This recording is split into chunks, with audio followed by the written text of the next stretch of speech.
in the last few weeks. I'm your host, Amanda, and hopefully my voice sounds reasonably okay. It's been a journey. This is episode 121, and today's special guest is Leah, the owner of Seedling Vintage. Leah is a vintage seller in addition to, like many of us, to doing many other things, including being a mom and working another full-time job. And I am so excited for you to meet her.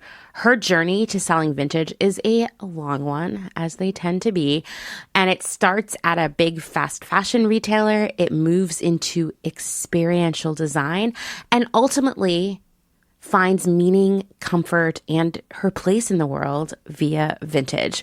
We're going to talk about so much, from what the heck is experiential design, I know you are already thinking that, to debunking, again, we will debunk this forever, the myth that we are running out of secondhand clothing. Spoiler, we're not. You already knew that. That's why you're listening. Anyway, I just wanted to say it again. I was originally going to split this conversation into two parts, like I usually do, but I realized that I just do not have the voice or the time between coughing spells to do a long monologue this week. I'm getting over my first cold in years. Now Dustin has it, so we're suffering all over again. And I have to say, I had forgotten just how miserable a cold can be.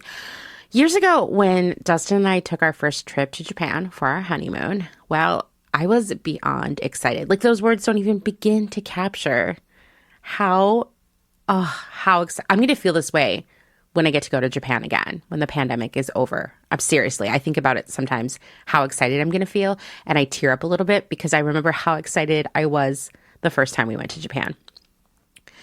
Anyway, this was a trip that I had been dreaming of making since I was a teenager.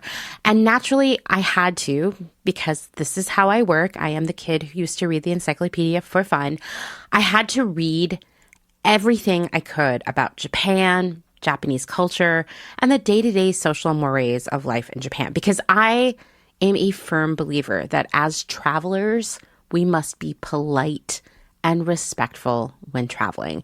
Not because of some patriotic ideal that I want to make a good impression as an American, but just that I want to be a good person and show my appreciation for being welcomed into someone else's space. Just being a nice human, right? Anyway, my policy of being a polite and respectful traveler includes adopting social norms like removing shoes indoors and wearing a mask when you're sick, etc. And one thing I read as I was studying up on this, getting prepared, getting myself really excited, I read about how in Japan, if you have the flu, you're encouraged to stay home because it is so contagious and can be so debilitating and deadly for others. Like, it's serious. But if you have a cold, you're encouraged to just take some medicine. And trust me, Japan has some really intense cold medicine offerings, including one called Brone, which I have totally taken. It includes codeine. It's over the counter. Feels pretty wild. To be honest, I wish I had some Brone in the last few weeks. Dustin and I have definitely reminisced about how Brone would be just what we needed as we were coughing the night away. Anyway, you're encouraged to just take some medicine, possibly that has codeine in it, wear a mask, and keep on working because a cold isn't seen as serious. And I have to say, reading that sort of planted that idea in my head that we should never take a day off for a mere cold, which in retrospect is some horrible hustle culture capitalist bullshit. But I definitely gaslit myself into believing that for years. Not that I judged other people for taking off for a cold because I was very sympathetic, but that I couldn't let myself take off work for a cold. And you know what? I'm here to tell you that a cold is miserable, and not taking some time to rest will make you sicker for longer. And you should 100% rest if you have the ability to do so. And if you have a friend or a loved one, a family member, what have you, in your life who has a cold but can't take a break because of their kids or other obligations they have, please do what you can to help them so they can go lie down. Seriously, let's help each other out.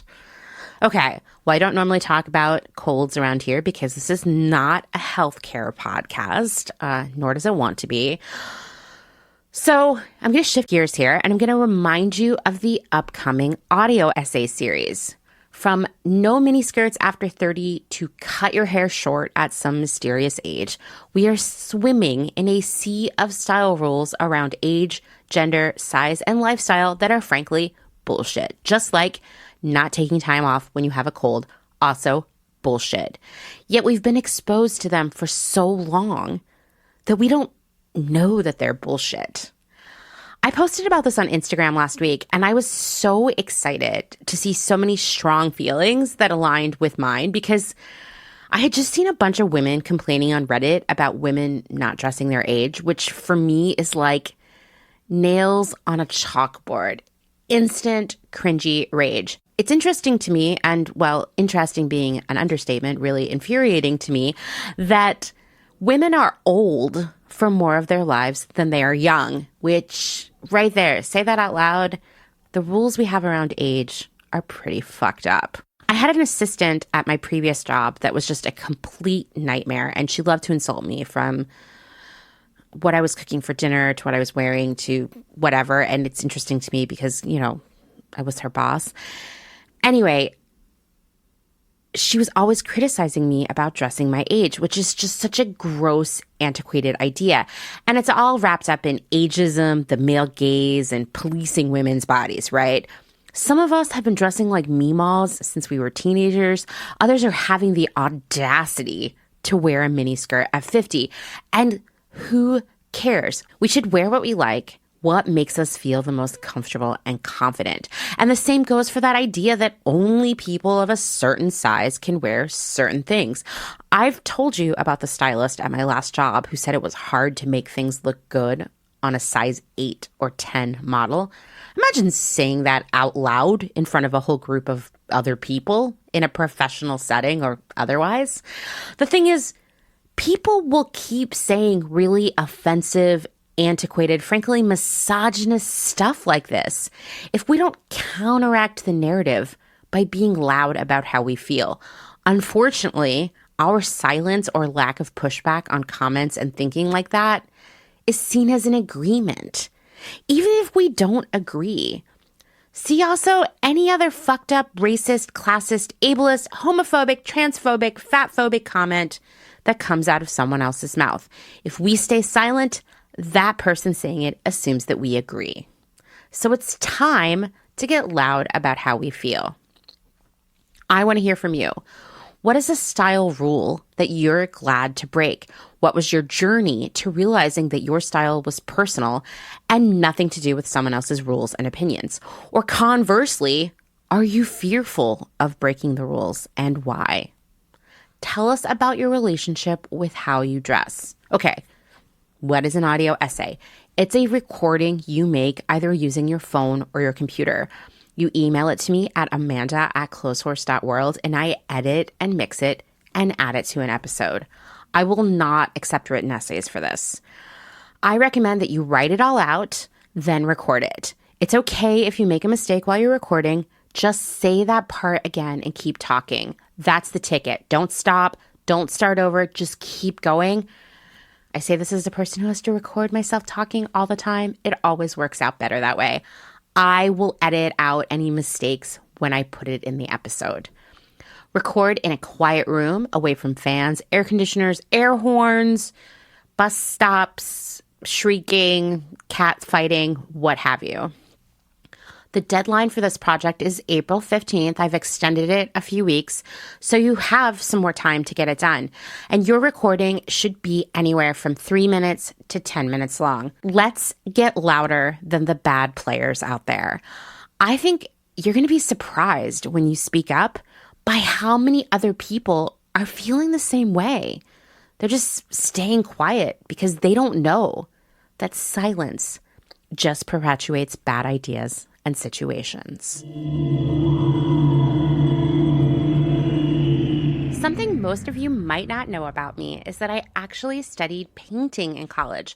How I ended up in fashion is a whole other, much longer story. For me, there's nothing more relaxing and enjoyable than cozying up to some canvas or some really nice watercolor paper with a brush and paint. For me, the act of painting is almost meditative. I always feel fresh and ready to conquer anything when I finish. And my favorite subject matter, just on a personal level, is painting portraits of other people. In fact, I would say my number one artistic influence is 20th century portrait artist Alice Neel. Go check her out. Her sons made an incredible documentary about her. It makes me cry every time I watch it. 5 stars. Whether your style is more Alice Neel, Jackson Pollock, or that raccoon on Instagram that paints, you know who I'm talking about. There is something so magical about taking some time to yourself to move paint around with a brush. But you know what's not magical? Tracking down those supplies. It feels like such a super unfun errand. And half the time, you can't find what you're looking for because these days, art supply stores are a disappearing breed. Fortunately, proud Clotheshorse sponsor Let's Make Art makes it easy with amazing products and tutorials for you so you can focus on the good part, learning and making art.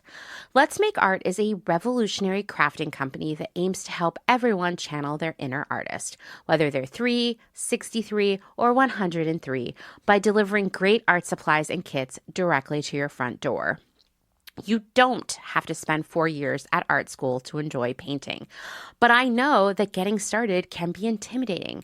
What kind of brushes should you buy? Never mind paper, pens, paints, and so on. The first time I walked into an art supply store, I was simultaneously excited and really freaked out. What if I chose the wrong thing? What if I embarrassed myself at the checkout by trying to mix acrylics and oils? Would the salespeople laugh at me after I walked out of the store? Mortifying. Fortunately, Let's Make Art offers a monthly art box that includes supplies and tutorials, including free lessons from in-house artists. That helps you make some magic of your own with paint. And if you're already a great master, Let's Make Art has plenty to offer you too, with a well-curated assortment of paints, brushes, and other supplies. I'm an oil painter first, but my other 2 favorite media are gouache and ink, and Let's Make Art has a great selection of those, along with watercolor, acrylic, watercolor pencils, another personal favorite, and so much more. If you're feeling stuck about what to paint, happens to all of us, Let's Make Art has got you covered with an assortment of pre-assembled kits for painting landscapes, animals, and just generally beautiful things. These kits, they make great gifts. What else? Let's Make Art offers supplies, kits, and tutorials for watercolor painting, lettering, all kinds of other things, including kits for kids ages 5 to 11. There's nothing better than watching them use their own imagination and feel the joy of creating something of their very own. It's a pretty great gift as well. Let's make art simple together. Check out Let's Make Art today by going to my special link, zen.ai/clotheshorse. I'll be sharing that in the show notes, of course. That's zen.ai/clotheshorse to get 20% off. The coupon code is activated at checkout.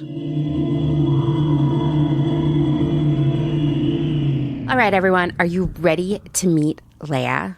I have to tell you that this is the first time feel very legit now that I had to use the censorship bleep on the show, like an episode of Jerry Springer. And I did that to cover up the name of the, to be honest, pretty terrible fast fashion retailer that employed both of us in the past. It made me feel very professional. So anyway, just had to point that out. Get ready. Your ears are in for a treat or not treat.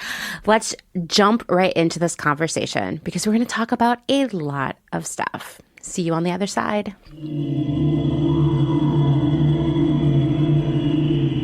Leah, why don't you introduce yourself to everyone? Hi, everyone. I am Leia Levitt. I run Seedling Vintage LLC. It is currently an online retail vintage shop. I was born in the 80s and grew up in the 90s, where consumerism seemed to be at its highest. Oh, yeah, for sure. I mean, I've done so much reading about where consumerism picked up, and it, it really started in the middle of the last century. But I feel like people who are like, oh, like we're so consumery now. I'm like, we were in the 90s too. We just didn't have like smartphones and as many gadgets, Yeah, I think I was actually reading something about when consumerism started, and after World War II was basically when everyone was like, okay, here, we're selling this type of life to you in the mid-century, and this is what you need, and you have to have all these gadgets and do all these different things and have this car. And, from there it just ballooned. And like, it was okay to have more than you actually needed. And, I just remember growing up in that way where my parents were using paper plates and throwing them out instead of, just washing a dish, which is so easy. And it was just about this convenience thing instead of just realizing that it's not a good thing. I mean, we're just contributing to more and more garbage. So gosh, the paper plates thing, you just like unlocked all these memories of me, of my mom being like, well, I don't feel like washing dishes tonight, so we're going to use paper plates and plastic utensils. And when I think about the amount of trash we would put out every week, like I'm horrified. I'm horrified by that. Yeah, and we were all part of it, right? Like everything was so disposable. It's so crazy because like when I think of it now, like I've always had this anxiety about it. Like I remember at one point in my life, maybe being like 7 or 8 years old, me and my sister decided to start this like club that was called the Save the World Club. And it was all about like what we could do in the house. We used to have little meetings in a room underneath our staircase. We had our parents adopt 2 manatees for us. And we would try our best to basically just remind our parents what we can do to, make it better and not have as much waste. But, I grew up in that mentality where, both my parents were working at night. They worked in the restaurant industry, and it was really hard for them to keep up with everything. So for them, it was just a very easy way of making sure we were taken care of, but not having all the responsibilities of cleaning. Right. That happens. When I think about disposable items that have like really upset me, it's less the paper plates. Still not happy about it. Yeah, it's more, and this is like a 21st century disposable item, are those face wipes. Oh my God. I totally get you. Right? Crazy. And it's crazy. So we have a Costco membership, and we don't buy a lot there because everything is like plastic wrapped in plastic wrapped in plastic. Know. But there are a few good things that are like good to get there and like aren't overpackaged. Like they have these amazing gluten-free ramen noodles. Can't recommend them enough. Anyway, one of the things that I always see there are like massive packages of like Neutrogena face wipes. And I just like, for some reason, that one is like triggering to me where I'm like, my God, like all you need to do is just use a washcloth. Like these are wrapped in plastic and then trash. Like it's just, I know we've been sold them as like a great idea, and I know people are using them and clogging up toilets and all kinds of other things. I just like, I would like us to all go protest outside of the Neutrogena corporate offices because I can't take it anymore. They need to go away. And not only that, but I feel like the chemicals that are in them are probably terrible for your skin on top of that. Oh, for sure. They're so perfumey. It's not good for you. Yeah. So it's so funny because I think at like 27 years old is when I started just not using a lot of makeup, only using natural things to put on my face. And just realizing that like what I'm doing is like affecting how I'm aging. There's always a little bit inside of me that goes, okay, I want to age gracefully, right? But I obviously don't want to have like crazy wrinkles. So I just started oiling up my face with some natural oil, and I was like, okay, I'm going to start going this route with no makeup and this and feel comfortable. But it actually took until, I think the pandemic to fully be comfortable and be like, I'm not going to wear makeup and I'm cool. And I'm letting all my grays come out and everything's okay. But I've really minimized like all of those things. Like I don't need those things anymore. I have a little bit of makeup when I really feel as if I need it, but it's not a part of my life anymore. And also, after becoming a mother, I kind of realized like I don't need it. It's not necessary. And I also want to teach my son, like what we need and what we don't, and how to like kind of gauge that. And I don't want him to become this little consumer, because it's really easy for him to become like that in a city like New York. Because it's thrown at you at every corner. Everywhere, yeah. Like I take him to school, we walk home from school, and there's a toy store on the way, and it's like every day. Oh my God, I want this. I'm like, okay, we don't need another fire truck. Like, are you kidding me? Stop selling this. We don't need it. And people give us stuff and it makes me crazy. But, with him, we actually have never really taken him to go shopping. I've only done thrift store shopping, and then I just give it to him and he wears it. So that's great. He's been really good about it, luckily. But I mean, he's getting a little bit more of an attitude. So we'll see what happens with the future. But he's been pretty chill so far. Yeah. I mean, I remember my daughter starting second grade and being like, hey, can I get highlights? And I was like, wait, what? What? And they were like, well, everyone at school has highlights. And I was like, in second grade? Anyway, it's the outside influences. It's really, really hard. I know. I think too, like, I mean, kids' toys and stuff are always so gross and plastic and trashy and disposable. They're like instant garbage sometimes. Mm-hmm. They've been especially bad the past few years because there's been all that like blind box for children, like LOL surprise stuff. So just be glad that you haven't had to deal with that yet. I haven't. You're lucky. It's like a plastic ball with more plastic inside it, and then another plastic, and basically it's just trash on trash. Yeah, it's really, really disturbing. Anyway, now that we've broken down why we hate Neutrogena wipes and all this other stuff. Exactly, very important stuff. Let's talk about, so you are a vintage seller now. Yes. Since you sell secondhand. I mean, yes. Something that I have discovered, I mean, I guess I already knew it because it's a way of life for my husband and me, but I found that for so many of us, it really is. It's a passion. It's a way of life. How did it start for you?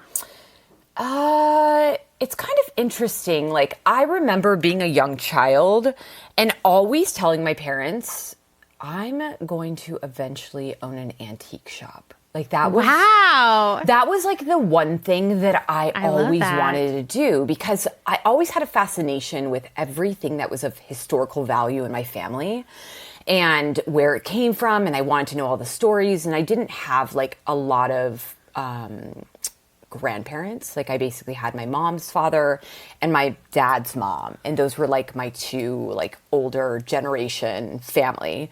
So, I wanted to know as much about their things as possible. So because of all of my interest, I would get all of the items from them, because I was like the only child or the only cousin or the only grandchild, that was actually interested in those things. So I have like all my grandma's old stuff, and she's told me where it came from. She's given me all these amazing stories about the life they have lived.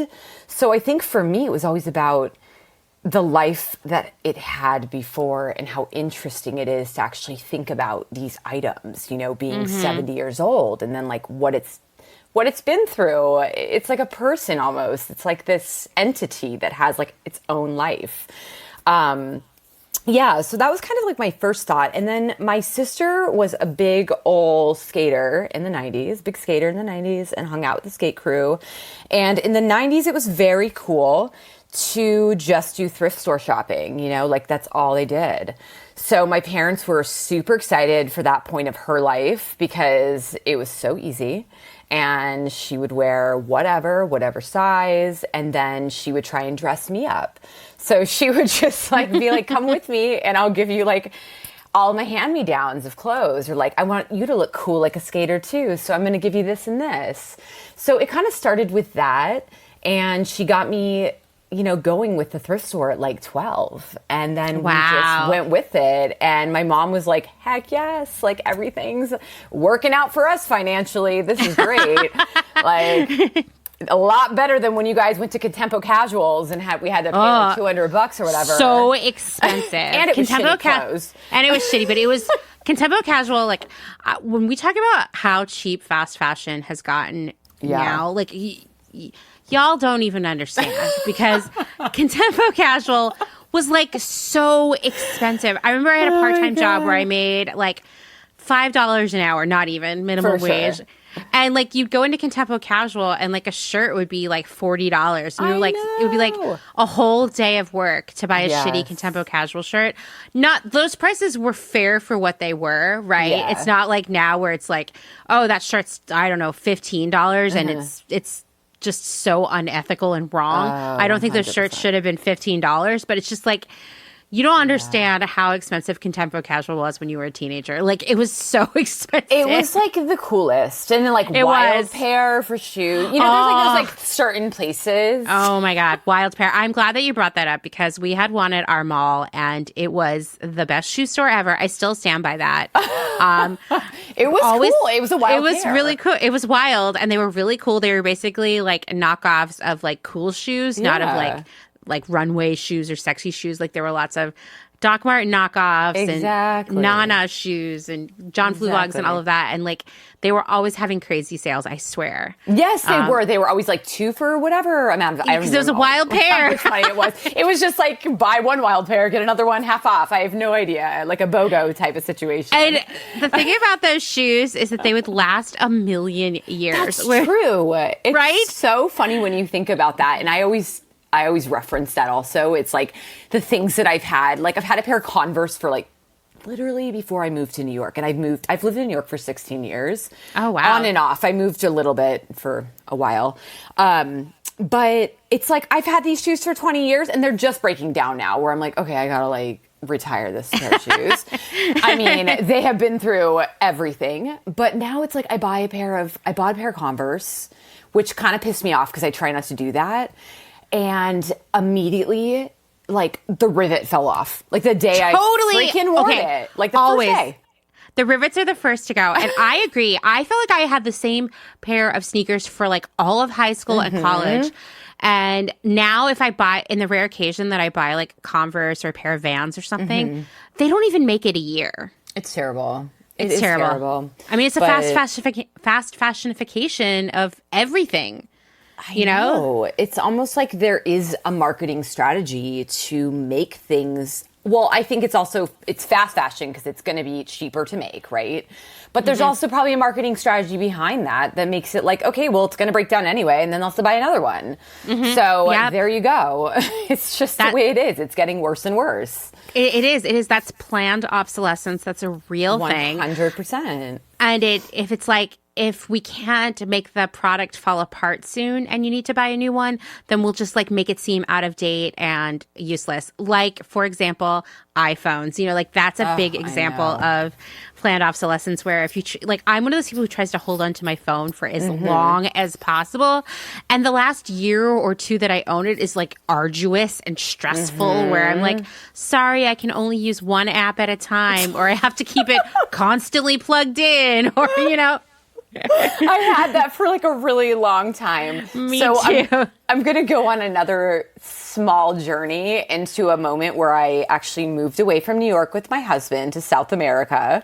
And that also was a great learning experience. But on the phone situation down there, it was like, you're still using flip phones. You were like still in the 70s and 80s there. You're repairing stuff. You are buying secondhand. Like there are cobblers, there are people, you know, repairing televisions and radios and phones and everything. And it's not about like the biggest and bestest and everything. It's just about like having what you need. So that was definitely a learning experience when it came to like coming back to the States, because I came back when it was like getting crazier with the iPhones and I didn't have one yet. And I was like, holy crap, like it's almost impossible to have a job here unless I have one. It was like, I kind of had to be plugged in that way. And it actually fucking sucked because I was really trying to put off getting those types of things. But yeah, I feel you. I've always been trying to keep low profile with those, but it's like they force you because they keep upping how much memory you need on them. I think it's what the deal is. Yeah, it's really, really frustrating. I mean, and the other thing, you know, with fast fashion is like the clothes are going to fall apart anyway. Yeah. So you'll probably need to get some new ones, but they might not. But that's okay because there'll be a new trend that you feel like you have that will like go out of style like a month later and then you'll feel embarrassed wearing it. So that's crazy. another example of planned obsolescence. Anyway, okay. So speaking of fast fashion and planned obsolescence and all kinds of evil stuff, you and I both worked for the same fast fashion company. Yes, we did. You worked there for how long did you work for them? Almost 5 years, I believe. I was pretty young when I started. I feel like I might have been 18. No, 20. I think I was 20 when I started there.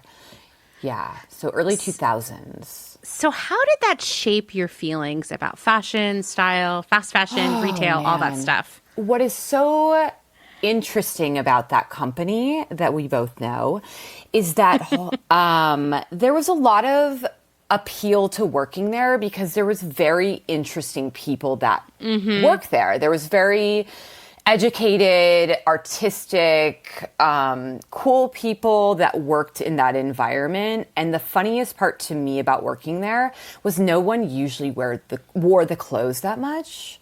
It's Most so people true. actually would wear more, well, at least in New York for me, when I started in Seattle and then I moved to New York with the company.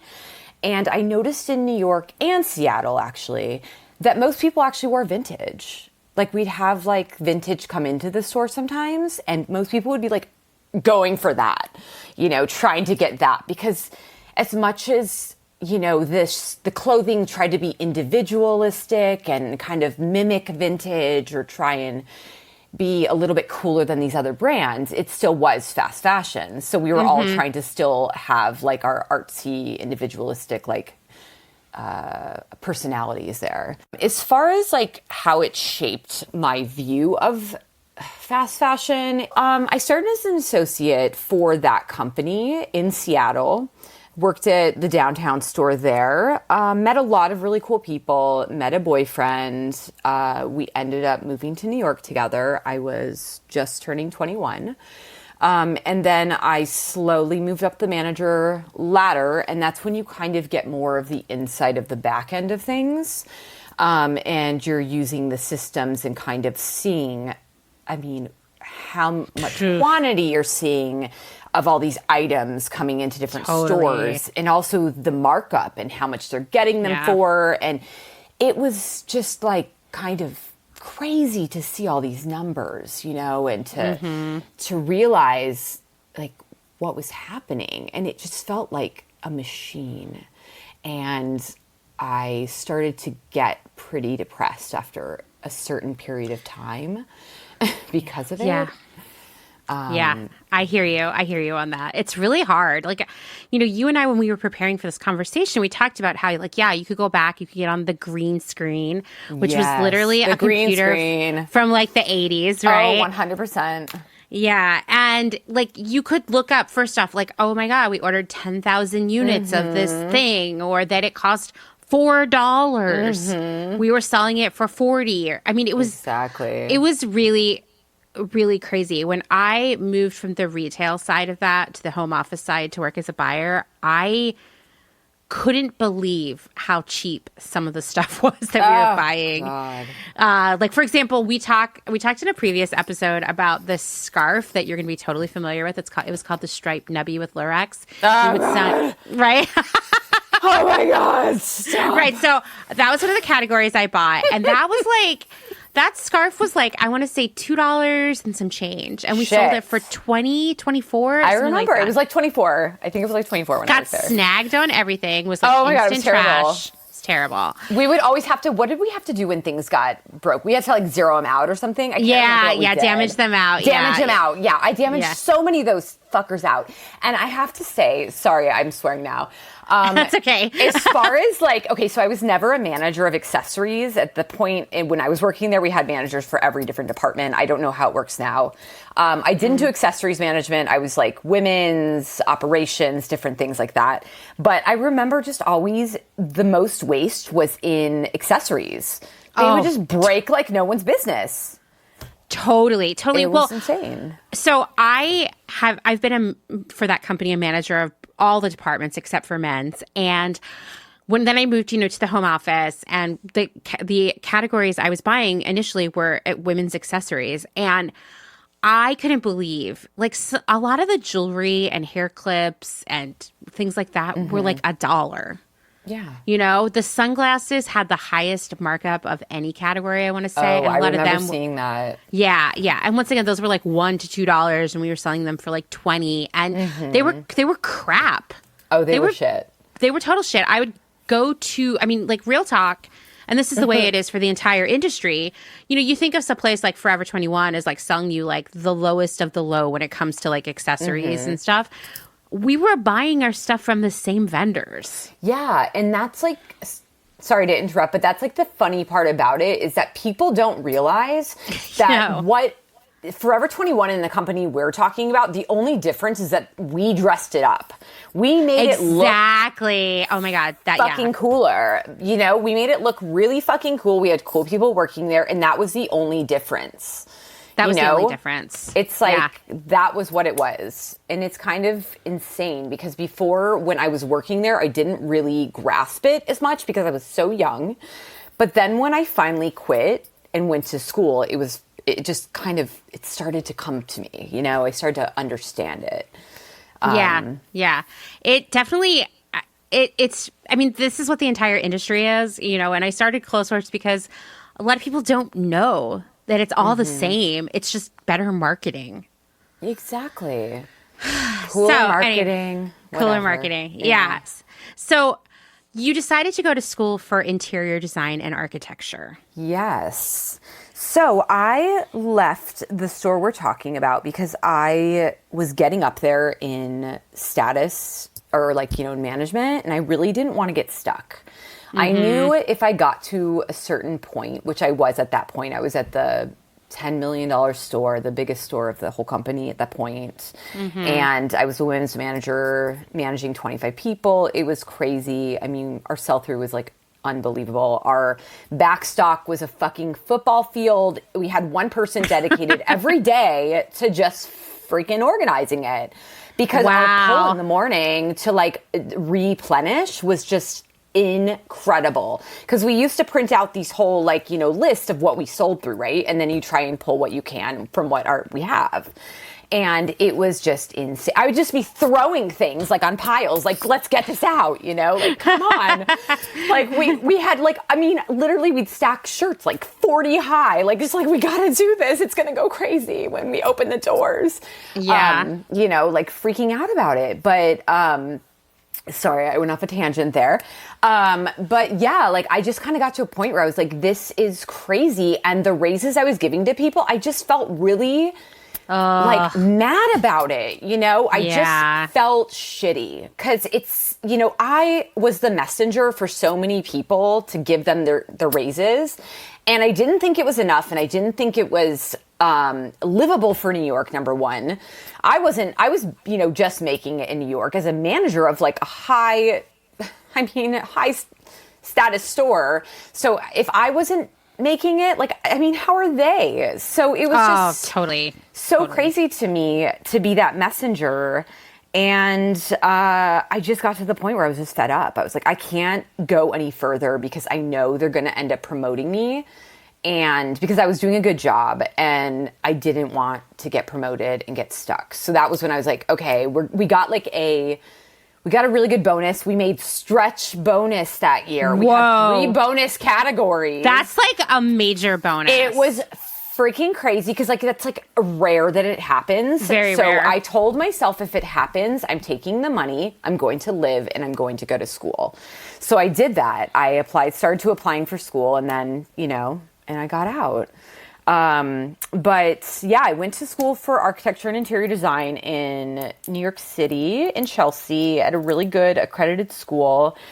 Paid for it myself, worked full-time at a restaurant, went to school full-time. And full-time at that school, because it was actually a state-run school, meant that you weren't just doing art classes, you're also doing core classes. So it was like 8 classes a semester. It was crazy.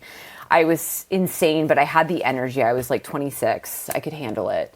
But then as I was going through the program, it was similar to retail in the way that we were getting samples and it was a lot of waste and a lot of the materials were really bad for you. And then I think in my third year of college, they actually started a sustainable class. And then we were learning about all the off-gassing of a lot of these products that we were initially using. So then it just made me furious because I loved the idea of what I was doing. But then I was just like, I don't know how to fix this, and I need to go a way that makes me feel good about what I'm doing. So at the end of the day, I decided to go and go a sustainable route for my thesis that I finished. And that made me feel a lot better about what I was doing. Tell us about your project. So, I mean, it took me a really long time, and I have to say, at the time, it was about 12 years ago when I did my thesis. And a lot of people really were pushing back on me doing this thesis that was about, it was like a community art center that also had an urban farm. Oh, wow. And also had a space for people to sell goods, to sell the farming stuff from the farm that we had inside the building and on top of the roof. There was also, an area that was for a gallery for like local artists. It was supposed to be just kind of like a meeting place for people and not necessarily like a for-profit type of thing. So I had a lot of pushback on that from teachers because they're like, this is like not what the industry is like looking for, And I was like, well, I'm not looking for that. I'm looking to fulfill something I need to fulfill, not what you think needs to be done. So I wouldn't say that my grade was really amazing when it came to that. I mean, my project was great. I had a lot of information I was really educated on when I wrote my thesis, which was like over 100 pages. It was like a freaking huge book, manual. I mean, I really took it seriously, all of the information, and I really loved it. And I think that's what eventually parlayed me into vintage. But I did have a little break between my thesis and going into vintage. Let's take a moment to thank some of the incredible small businesses who keep Clotheshorse going via their generous Patreon support. Selena Sanders, a social impact brand that specializes in upcycled clothing using only reclaimed vintage or thrifted materials from tea towels, linens, blankets, and quilts. Sustainably crafted in Los Angeles, each piece is designed to last in one's closet for generations to come. Maximum style, minimal carbon footprint. Shift Clothing out of beautiful Astoria, Oregon, with a focus on natural fibers, simple hardworking designs, and putting fat people first. Discover more at shiftwheeler.com. Late to the Party, creating one-of-a-kind statement clothing from vintage, salvaged, and thrifted textiles. They hope to tap into the dreamy memories we all hold. Floral curtains, a childhood dress, the wallpaper in your best friend's rec room. All while creating modern, sustainable garments that you'll love wearing and have for years to come. Late to the Party is passionate about celebrating and preserving textiles, the memories they hold, and the stories they have yet to tell. Check them out on Instagram at Late to the Party People. Vino Vintage, based just outside of LA. We love the hunt of shopping secondhand because you never know what you might find. Catch us at flea markets around Southern California by following us on Instagram at vino.vintage so you don't miss our next event. Gabriella Antonis is a visual artist and an ethical trade fashion designer. But Gabriella is also a radical feminist micro-business. She's the one-woman band trying to help you understand why slow fashion is what the earth needs. The one-woman band to help you build your own brand. She can take your fashion line from just a concept and do your sketches, pattern making, grading, sourcing, cutting, and sewing. The second option is for those who aren't trying to start a business and who just want ethical garments. Gabriella Antonis will create custom made-to-measure garments just for you. Her goal is to help one person of any size at a time, including beyond size 40. To inquire about this serendipitous intersectional offering of either concept, DM her on Instagram to book a consultation. Please follow her on Instagram and Twitter at Gabriella Antonis. And that's Gabriella with one L. Gotta get that spelling right. Dylan Page is an online clothing and lifestyle brand based out of St. Louis, Missouri. Our products are chosen with intention for the conscious community. Everything we carry is animal-friendly, ethically made, sustainably sourced, and cruelty-free. Dylan Page is for those who never stop questioning where something comes from. We know that personal experience dictates what's sustainable for you, and we are here to help guide and support you to make choices that fit your needs. Check us out at dylanpage.com and find us on Instagram at dylanpagelife&style. Salt Hats, purveyors of truly sustainable hats, hand-blocked, sewn, and embellished in Detroit, Michigan. Find us on Instagram at Salt Hats. Karen Kinney Studio. Located in Western Massachusetts, Karen specializes in handcrafted earrings from found, upcycled, and repurposed fabrics, as well as other eco-friendly curios, all with a hint of nostalgia, a dollop of whimsy, a dash of color, and 100% fun. Karen is an artist/designer who believes the materials we use matter. See more on Instagram at Karen Kinney Studio or online at www.ckinney.com. Gentle Vibes Vintage. We are purveyors of polyester and psychedelic relics. We encourage experimentation and play not only in your wardrobe, but in your home too. We have thousands of killer vintage pieces ready for their next adventure. See them all on Instagram at Gentle Vibes Vintage. Thumbprint is Detroit's only fair trade marketplace, located in the historic Eastern Market. Our small business specializes in products handmade by empowered women in South Africa, making a living wage, creating things they love like hand-painted candles and ceramics. We also carry a curated assortment of sustainable and natural locally made goods. Thumbprint is a great gift destination for both the special people in your life and for yourself. Browse our online store at thumbprintdetroit.com and find us on Instagram at thumbprintdetroit.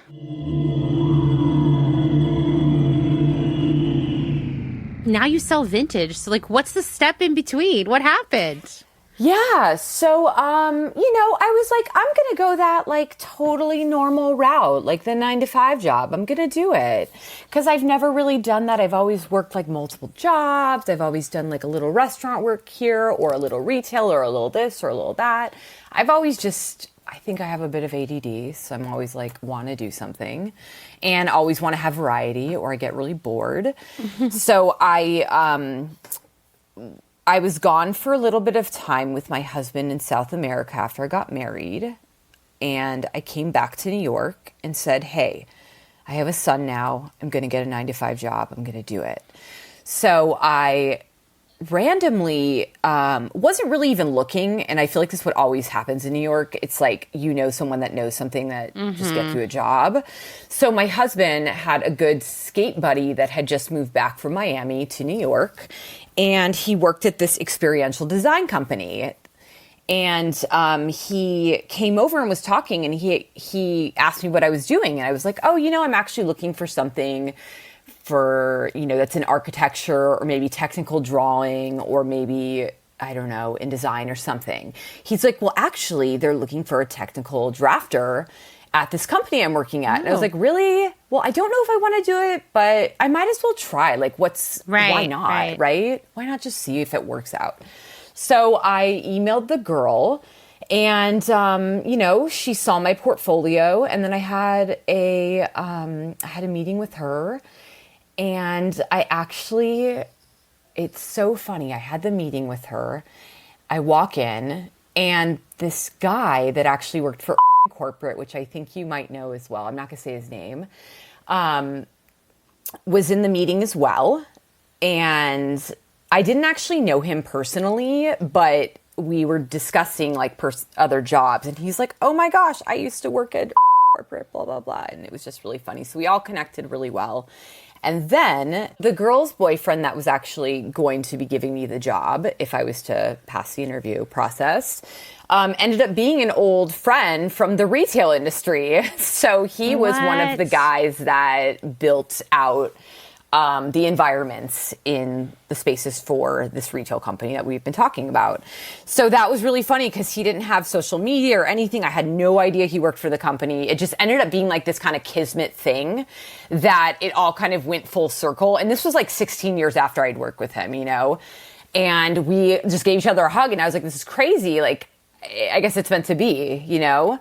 So it felt really awesome at first. I felt like, hey, I belong here. A lot of people from that old job actually work there in this corporate environment. And I go, well, if they're doing it, I am sure I can manage this as well. Yeah.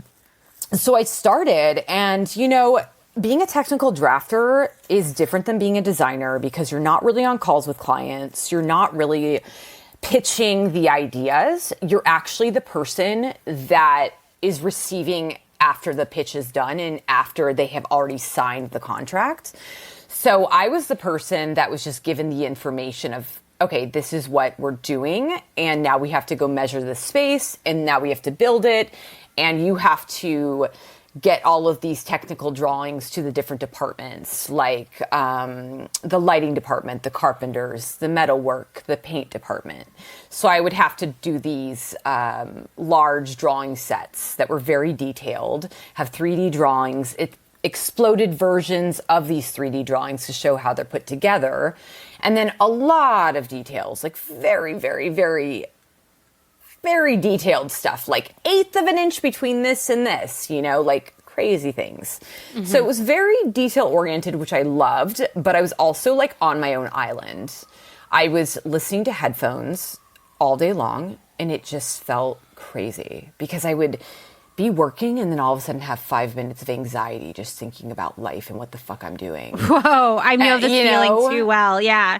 And like, what the fuck am I doing in front of this computer? My eyes are hurting. My neck is hurting. I'm having a headache. I'm having like a stroke. Like, I don't know what's going on. And then I'd have to get up and walk around and just think about it.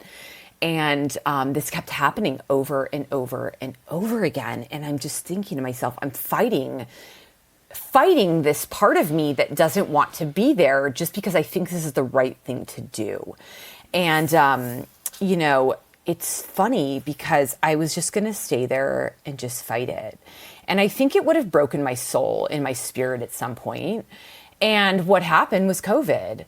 And I don't want to make that a light, but in some way it was, because for me, they ended up furloughing me from that job twice. So I was working, I got furloughed at the beginning of COVID. Then I worked for them. Then I was working remotely, furloughed, working remotely, furloughed, then finally let go. It was just like a freaking crazy train, I gotta tell you, of emotions. I cried so much. Yeah, it's I'm like, terrible. you guys are screwing with me. I have a 5-year-old. Like, don't F with my insurance, please, you guys.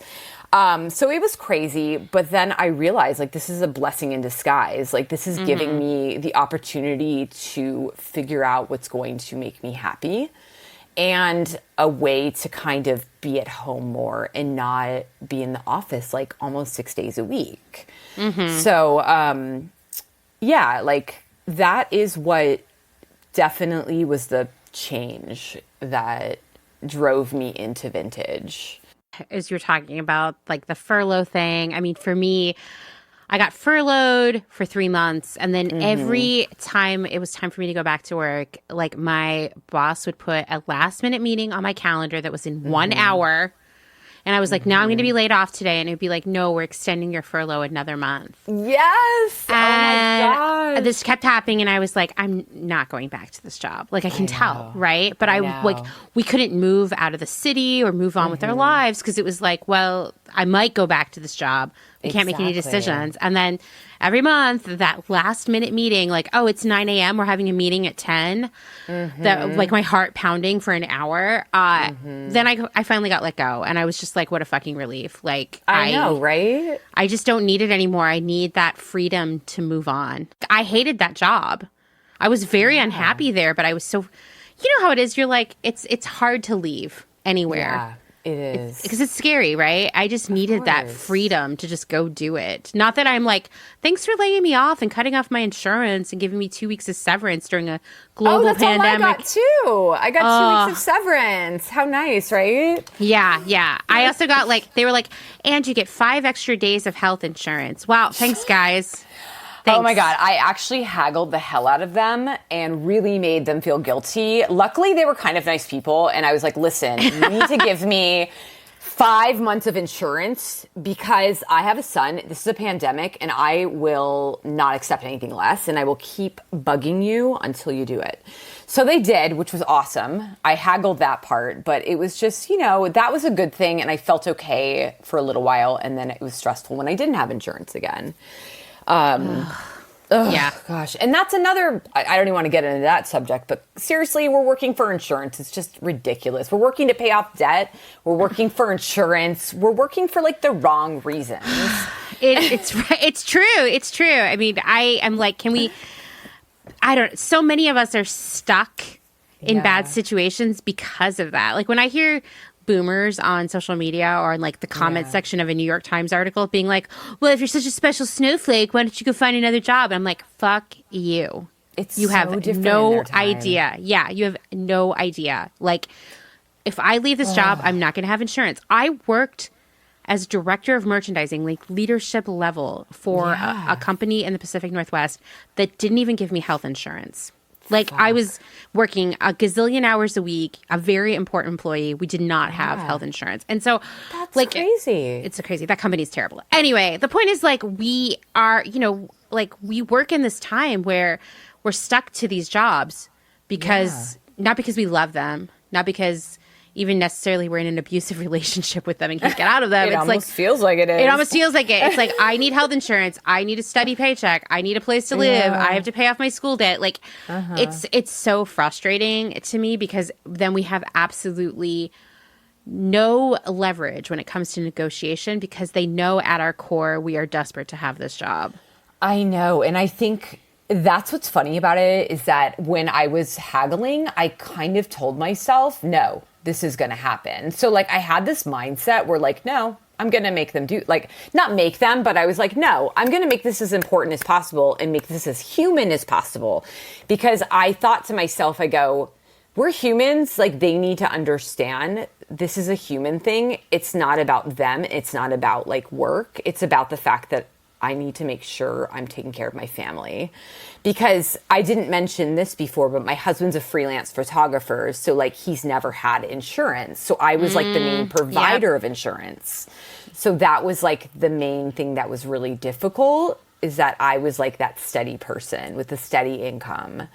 So it made it even harder, Yeah, no, I hear you. It's really, really hard. And so something you told me about what I actually was thinking of you last week because last week I went to a trade show in Vegas. Oh, well, thank you. I went to Magic and I was thinking of you as I was looking at all of the booths because, you worked in experiential design, which is not something a lot of people know about or would understand.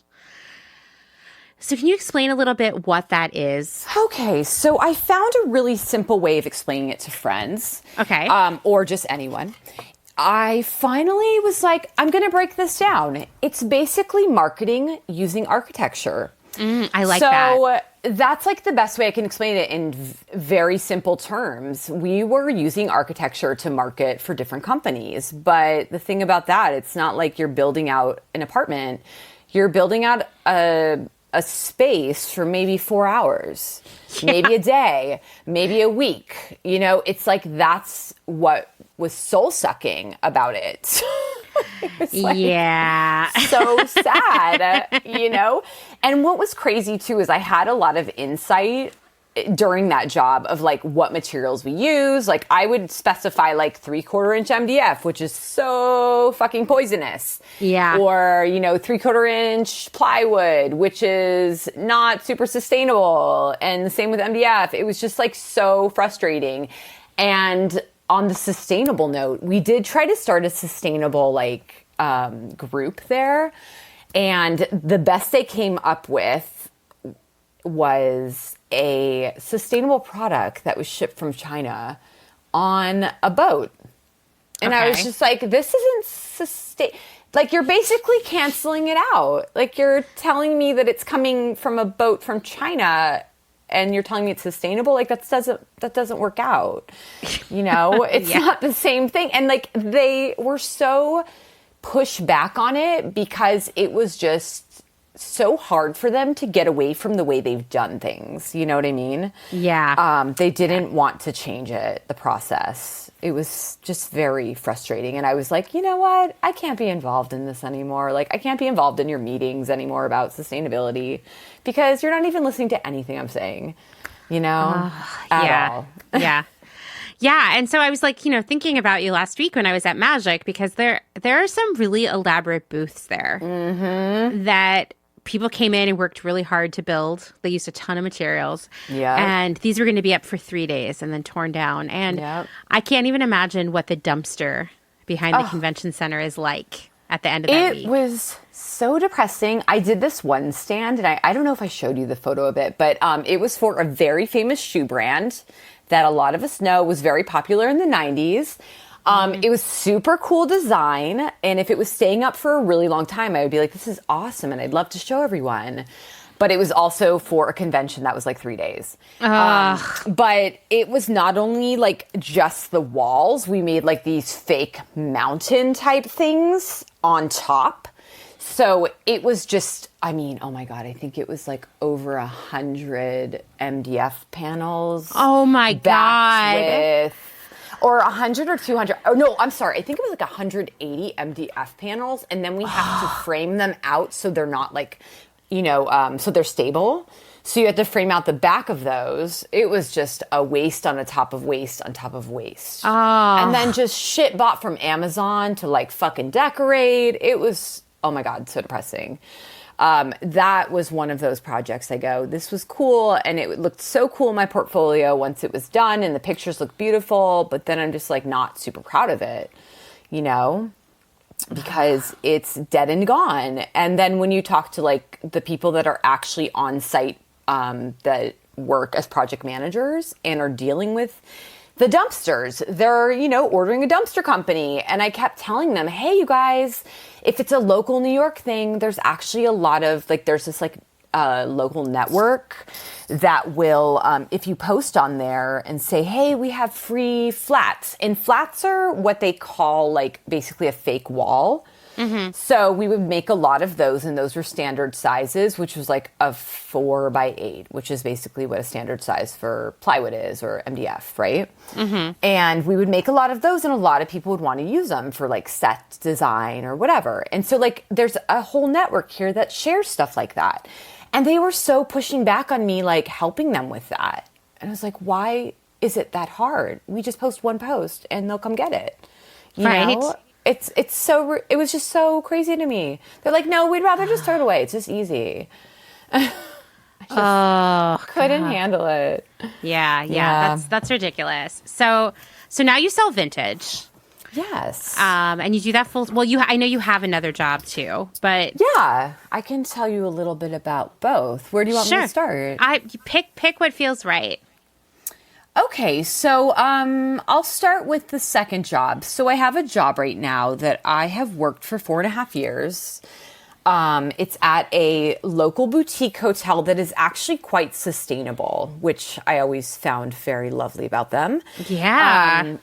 And makes my heart like very happy because I know the owner pretty well, or one of the owners, and he's great. His family's great. He saw me unpackaging something the other day, just for example, and was like, oh my God, they wrap that in plastic. Oh my God. Yeah, and I love that. I was like, I love you right now. Cause he's just like this, he's like a very like kind soul, and he's very quiet and calculated.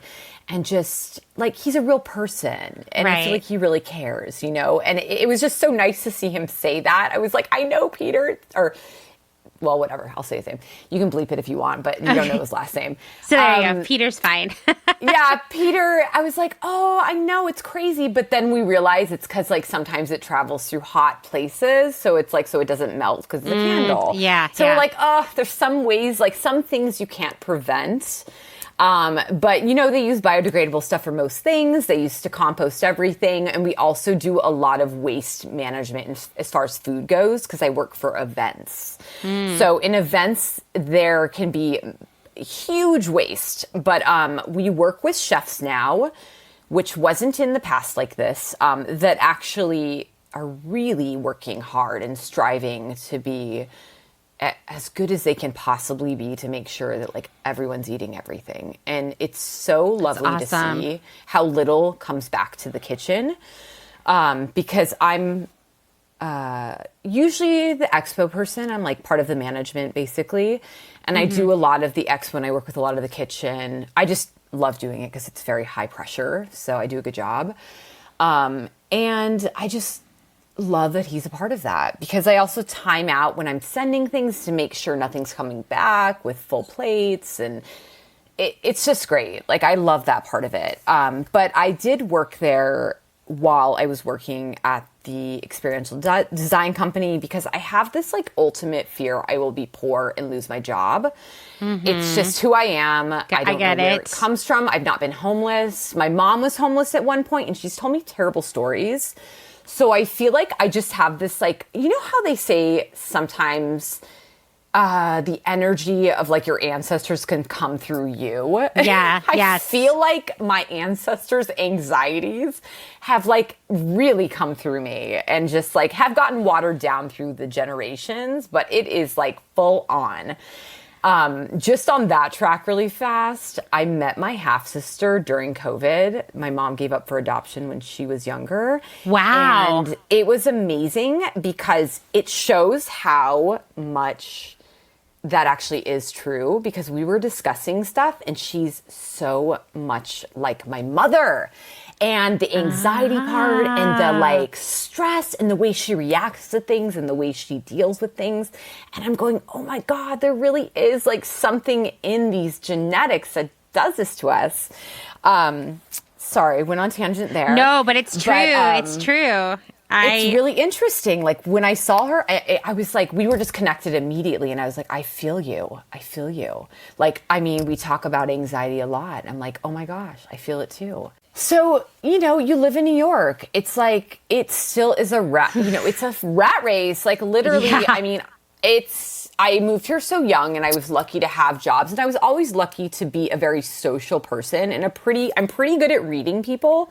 So I'm also very good at like adapting to other people's personalities and understanding what they kind of need from me. Which is good and kind of bad because it's very like draining for me to be that type of person, because I'm like expelling a lot of my own energy to like deal with them. But it has brought a lot of opportunities to me. Vintage is your main job, right? It's about a half and half right now.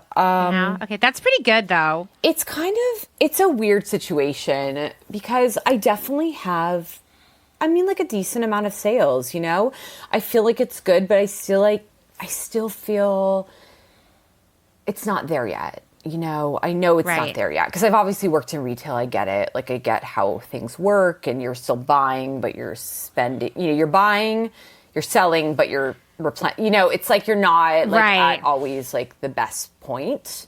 So that can be a little bit stressful. So my other job definitely is like more of the bill payer, but I am growing the other business slowly and steady. Just through talking to people. And I have to say, like, the vintage community is like, I'm going to describe it as like kind of meeting my tribe. Because in a way, the vintage community is different than other, I guess, like retailers or other like businesses, because you're selling the same type of product, but you all have different items, right? So you can be really supportive of other people and share their items and help them out, and they help you out because you guys all have different things. It's vintage, you're finding different items. So I feel like there's a lot of like community support there, which is really lovely. I don't find a lot of negativity yet. I haven't found it yet. Hopefully I don't. I've had a lot of good people on my side, but we'll see, when you get bigger and bigger, it can get worse. True like a bad story. Relationship, or just, if you're famous. Like my friend is a singer and she always tells me, she's like, you gotta prepare for the bad. You gotta know who's your friend. Because Yep. as you get bigger, you don't know, because people just want to be around you for your energy. So Yeah, it's so weird. make sure but it's you're true. paying attention to that. Yeah. But yeah, so that's always, it's been a near and dear thing to me, because I feel good about what I'm doing versus feeling bad about what I'm doing. So the stress that I used to have has just gone down like halfway, the anxiety almost gone. So many things are changing in my body. I just feel better, healthier. That's great. It's almost like, it's so true. Like I'm about to read this book about mind-body connection, and how it really is so important, like how you're treating yourself and how you're speaking about yourself and what you are passionate about and what gives you life and breath, is so important to to grow.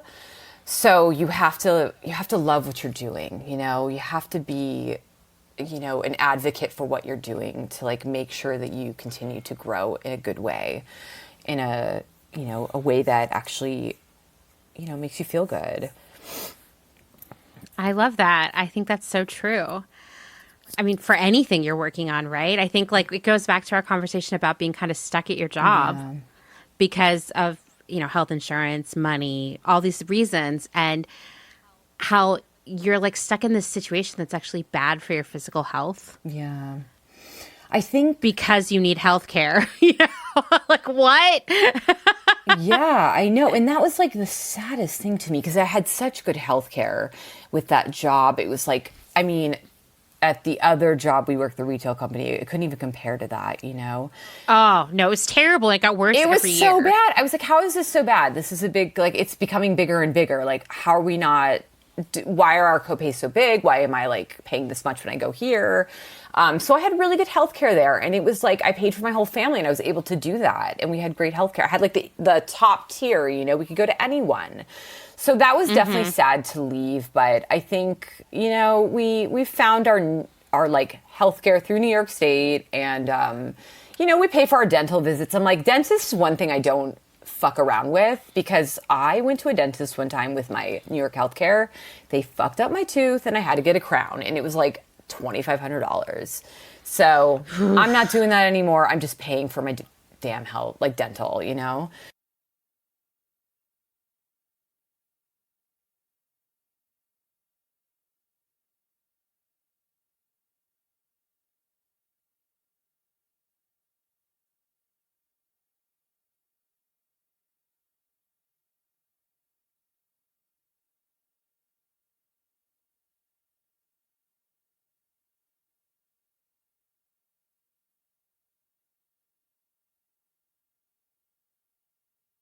So let's talk about selling vintage. Yeah. How do you source? Because, we're going to talk about this, but there is this myth out there. Oh, yeah. I actually just released an episode today trying to debunk this myth, because I receive so many DMs every week. Emails, DMs, comments on Instagram posts about two things. One, resellers are ruining secondhand because they're getting all the, quote, good stuff. Man. And two, so many people are secondhand shopping right now that there's nothing good left at the store, and they're driving up prices. And you and I both know that none of this is true. But I just want to hear it from the horse's mouth. Okay. Tell me where you source. So I personally source now from a rag house. So basically, I'm sourcing from a warehouse that receives stuff that are donated, things that are donated, and they give me good prices on things, and they sort things out, and they use the rest to make rags. I guess, I don't know, maybe I've never actually asked them. I think for restaurants and businesses, whatever, sell them somewhere else. So they're usually just using everything they can from what they get. And, I was reading some statistics. Since 80 billion new pieces of clothes are produced each year. And that becomes a larger number every year unless we stop this. So it's there's not a shortage of things going to thrift stores. There's not a shortage at all. And I also think that this thrifting idea that these people are thrifting and then selling, these big companies are selling it on their website. That's not true. I mean, yeah, sure. I love thrifting still because it's like, it is something that gets me excited and I love it. I love like the hunt, you know, but it's like usually a personal thing. I just like do it for myself because I really enjoy it. Right. And I think a lot of other resellers like me do the same thing. They just like enjoy it, but then they have another source that they're going to, like either they're going to a rag house if they're available. A lot of people I know go to estate sales. I've done the rag house just because I have a friend that goes with me. It's really close to me. It's like an hour drive. So for me, it's like I get 250 pieces at once and it's just done, you know? And we have like a day of like going crazy because her and I are just like, we almost are on like drugs when we go there. We just like feel crazy, like excited, you know? We're just like, we've had like 10 cups of coffee or something and we're just going crazy. Right. But yes, that's not true. I mean, it's just not. Like, how can you say that when there's things constantly being dropped off? Like, I walk by the Salvation Army or the Goodwill in New York, because I still go there, you know, just for fun. And there's a whole room that they usually have open, like the door, and it's just the drop-off room for donations, and it's filled to the brim. They can't even get the stuff to the floor. There's so much stuff. No, I know. You're preaching to the choir over here. I already know this. I just feel like we need to repeat it as much as possible because it's really this misinformation out there. I mean, I honestly think it's a argument that's being thrown out there as legit fact, and it's just like bad faith all around because it's really more, this is my opinion here, it's more like gatekeeping, secondhand shopping, thrifting, etc. I say that because I've seen this kind of thing apply to various scenes or other interests that I've had in my lifetime. You know what I mean? Like, I remember like as a teenager, like it was like, oh, you can't be like alternative. You must be like a poser because you have a brand new pair of Genkos on or something. And you're like, yeah, they are brand new because I'm 14 and I was wearing child clothes before that. I know. And it was like, why can't I love this music just as much as you do? Why can't I be at this show? Like, why is it less legitimate for me to be there? So true. I remember, right? I was at a show once where a girl put a cigarette out on the top of my head and she was like, you don't belong here. Yeah, that's an extreme version of this, but it's the same kind of thing where it's like, really, I'm just mad that other people are shopping secondhand or making a living off of reselling. And I feel like reselling is such a valuable service because so many people don't have the time or access to go thrifting, you know? Or just, so I get really riled up about it. I get extremely riled up too because it's like in New York, I've noticed this like big trend since I moved back from Bolivia that a lot of people are so much more aware of what they're doing and what they're throwing away is that they put things out on the street and see if someone wants it first. They don't just throw things away. And which is great. Obviously, bed bugs is an issue, so we be careful. We're not getting any furniture here, you know? I don't, at least. Right. I don't know if people are. Good for them. But, you know, I see that and I'm like, I've got some dishes off the street. I'm like, great. This is like amazing. I love that my neighborhood does that. Like, I'll see it and I'm like, oh my God, this dish is beautiful. And this person just had it in the basement for like 50 years. And they're just cleaning it out. And I got like this amazing mid-century mirror from like next door when they were renovating like the building. It's like, this is awesome. This would probably cost me like $600 and I'm not going to pay that. And someone's going to sorry, on that note, I went into the dumpster and had my husband like help me bring it out of the dumpster. Someone threw it in the dumpster. And I was like, this mirror is amazing. Don't do this. It just made me so sad. And I was about to go back in and Milton was like, stop, don't do it. He's like, we're taking this one thing and we're leaving. So he's pretty tolerable. Like he tolerates like my weird stuff sometimes that I do, but I can't see this happening. It's so hard for me. Like, it's just like, come on. Can't we just ask people if they want it or just leave it on the street? And someone always takes it. I'm telling you, it's New York. There's tons of people. They always want something and it's free and it's expensive here and we need free things. Right. But yeah, sorry, I also went on a tangent and forgot what we were kind of going into. Well, you know, I wanted to bring up that there is an account I follow on Instagram. Do you follow this account? It's all the Wait, hold on. I'm looking it up right now because you need to know. It's called Stooping NYC. Yes, I do. Oh, man, right my now there's an gosh. amazing cat tree. It's incredible. It's funny. I actually posted something recently on that, and it was actually it was kind of a joke because it was this weird bust of oh my God, what was it? Batwoman? No, not Batwoman.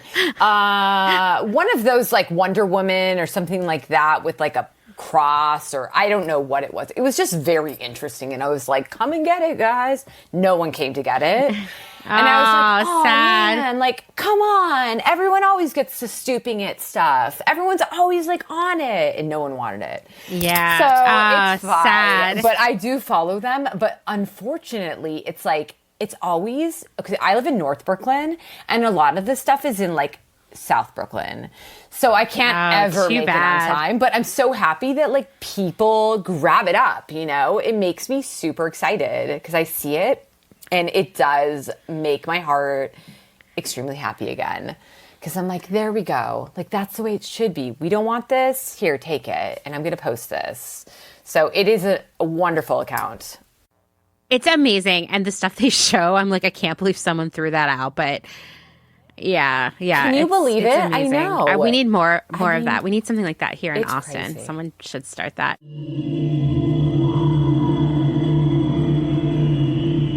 If you're enjoying this episode, then this is a great time to remind you that my work here at Clotheshorse is made possible by the support of listeners like you, just like NPR, and these great small businesses. Please go give them your support. Blank Cass, or Blanket Coats by Cass, is focused on restoring, renewing, and reviving the history held within vintage and heirloom textiles. By embodying the love, craft, and energy that is original to each vintage textile as I transfer it into a new garment, I hope we can reteach ourselves to care for and mend what we have and make it last. Blank Cass lives on Instagram at _Cass, and a website will be launched soon at blankcass.com. Located in Whistler, Canada, Velvet Underground is a velvet jungle full of vintage and secondhand clothing, plants, a vegan cafe, and lots of rad products from other small sustainable businesses. Our mission is to create a brand and community dedicated to promoting self-expression, as well as educating and inspiring a more sustainable and conscious lifestyle, both for the people and the planet. Find us on Instagram at shop_velvetunderground or online at www.shopvelvetunderground.com. St. Evens is a New York City-based vintage shop that is dedicated to bringing you those special pieces you'll reach for again and again. More than just a store, St. Evens is dedicated to sharing the stories and history behind the garments. 10% of all sales are donated to a different charitable organization each month. For the month of March, St. Evens is supporting Heart of Dinner, a volunteer-powered organization on a mission to combat food insecurity and isolation within New York City's elderly Asian American community. New vintage is released every Thursday at wearstevens.com with previews of new pieces and more brought to you on Instagram at wear_st.evens. That's Wear St. Evens. Country Feedback is a mom-and-pop record shop in Tarboro, North Carolina. They specialize in used rock, country, and soul and offer affordable vintage clothing and housewares. Do you have used records you want to sell? Country Feedback wants to buy them. Find us on Instagram at Country Feedback Vintage and Vinyl, or head down east and visit our brick and mortar. All are welcome at this inclusive and family-friendly record shop in the country. Republica Unicornia Yarns. Handmade yarn and notions for the color obsessed. Made with love and some swearing in fabulous Atlanta, Georgia by head yarn wench Kathleen. Get ready for rainbows with a side of giving a damn. Republica Unicornia is all about making your own magic using small batch, responsibly sourced, hand-dyed yarns and thoughtfully made notions. Slow fashion all the way down and discover the joy of creating your very own beautiful hand-knit, crocheted, or woven pieces. Find us on Instagram at Republica_Unicornia_yarns and at www.republicaunicornia.com. Picnicwear, a slow fashion brand ethically made by hand from vintage and dead stock materials, most notably vintage towels. Founder Danny has worked in the industry as a fashion designer for over 10 years, but started Picnicwear in response to her dissatisfaction with the industry's shortcomings. Picnicwear recently moved to rural North Carolina, where all their sewing and accessories are now designed and cut, but the majority of their sewing is done by skilled garment workers in New York City. Their customers take comfort in knowing that all their sewists are paid well above New York City minimum wage. Picnicwear offers minimal waste and maximum authenticity. Future vintage over future garbage. Cute Little Ruin is an online shop dedicated to providing quality vintage and secondhand clothing, vinyl, and home items in a wide range of styles and price points. If it's ethical and legal, we try to find a home for it. Vintage style with progressive values. Find us on Instagram at Cute Little Ruin. The Pewter Thimble is a curated secondhand shop based out of Rome, Italy. Owner Desiree Marie Townley has a background in costuming and makeup for dance and opera and focuses on dressing for the character you want to be in the world. Curated collections are dropped in a story sale and always have a specialized theme, like the color palette of Starry Night, the film classic Casablanca, and the children's novel The Secret Garden. Desiree works with local artisans, and pieces are rescued from markets and rehabilitated and resold with worldwide shipping. The Pewter Thimble is a collection of pieces that will have eternal style from the Eternal City. Discover more on Instagram at The Pewter Thimble. So, okay, why do you love working with vintage? Like, why is this making you happier than your previous job? Okay. Let me think here. Can I start by just telling you why I named the company Seedling? Yeah, go for it. Okay, so Seedling Vintage the name actually came because I am an earth sign. I am extremely into gardening, into nature. I love hiking, anything that has to do with the environment. I want to be in it. You know, It makes me calm. It makes me peaceful. As soon as I walk out there, I breathe, I feel calm. And it's the most amazing feeling to me because meditation is very hard for me. I'm not a person that can sit still. Right. So that's like my meditation and I feel stillness. So it's lovely. So Seedling kind of came from there because of gardening and growth. So when I thought about it, I was like, okay, well, I worked at an urban farm for a little bit during COVID with my friend that is a teacher for NYU. And I remember us planting all the seeds for the season or different seeds at different times. And they all start the same way with 2 small leaves at the top. So basically the 2 leaves that are like sprouted are just to feed the plant, vegetable, flower, tree before the actual seedling develops and then takes its intended form and shape, thus becoming what is meant to be. So I felt like it was kind of related to just the narrative of life and how we always try and push against who we are, but at the end of it all, we are who we are meant to be. You know, we can't push against it. We can't force it. It is going to be what it is, right? Yeah. So that's kind of where, I guess it's kind of philosophical the way I came to it. No, but, I love it. I love it. I can't help it. It's just like, I always have these like thoughts. It has to be like this meaning behind it. But it just comes down to it. It's like, I've pushed against who I was for so many years, right? And then I'm finally at this point in my life at almost 38 going, okay, like this is who I am. I'm a little wacky. I go off on different tangents when I'm talking. I forget things sometimes. I'm always talking. And then, you know, I am who I am and I have to accept that. And I can't be another way. You know, I'm learning and growing constantly. Things are always changing around me. So, yeah, that's where it came from. I love that. Yeah. So selling vintage, you know, really important to you, something you're really, really passionate about. What's hard about it? Because it can't always be easy. There's got to be some times where you're like, this sucks right now. Yeah. Oh gosh. So in short, I think basically where I've come to in my life is I'm just trying to adapt to everything. And not just go like this normal job route that obviously wasn't for me and was giving me like a lot of anxiety and just not making me feel good. And I'm just not a complacent person. And I finally realized that like I kind of need these different avenues and I enjoy these different projects to feel like a little bit more fulfilled. So I think I forever have a desire to change and continue and want more and dive into something that I'm more passionate about.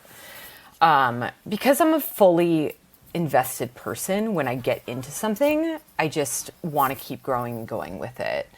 I think that derives from like my feelings of self-doubt. So it's kind of interesting because it goes like, I'm a very hard worker, but it actually comes from the self-doubt I have for myself.